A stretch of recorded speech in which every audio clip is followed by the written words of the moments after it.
They say social media connects us to the world, but what happens when it connects you to something else entirely? Something that shouldn't exist. Today, I'm going to tell you about the most terrifying Twitter thread that ever existed and why the user who posted it vanished without a trace. Meet Ann Cockley, a 24-year-old marketing assistant from Portland who thought she was just sharing a random thought on a Tuesday evening. Her tweet was simple. Anyone else feel like they're being watched through their phone screen sometimes? Just a casual observation, the kind of thing we all post without thinking twice. But within minutes, something changed. The replies started coming in, and they weren't normal. The first response came from an account with no profile picture, just a black void. I've been watching you for 3 days now, Sarah. You left your bedroom light on last night. Anne's blood ran cold.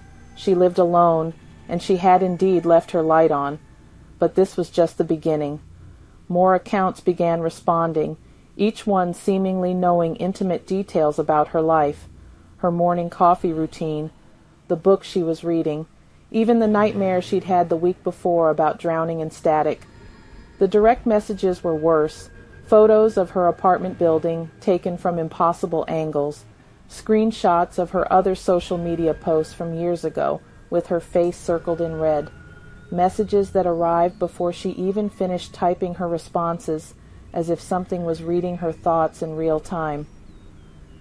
Anne tried blocking the accounts, but they kept multiplying. New profiles appeared faster than she could delete them, each one more disturbing than the last. They shared a pattern she couldn't ignore. Every username contained fragments of her childhood address, her mother's maiden name, words from her deleted diary entries. The psychological torment escalated when the accounts began coordinating.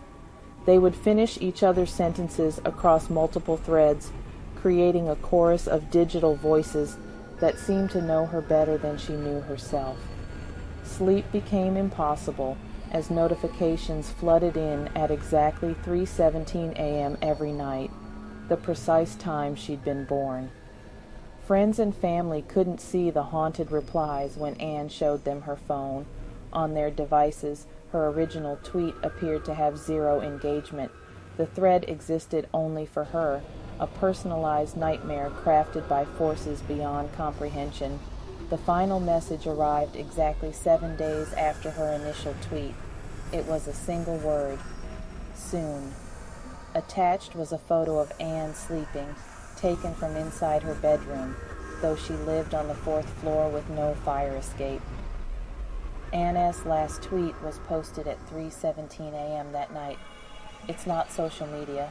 It's a window, and something's been looking through it this whole time. She was reported missing the next morning. Her phone was found in her apartment, still buzzing with notifications from accounts that, according to Twitter's servers, had never existed.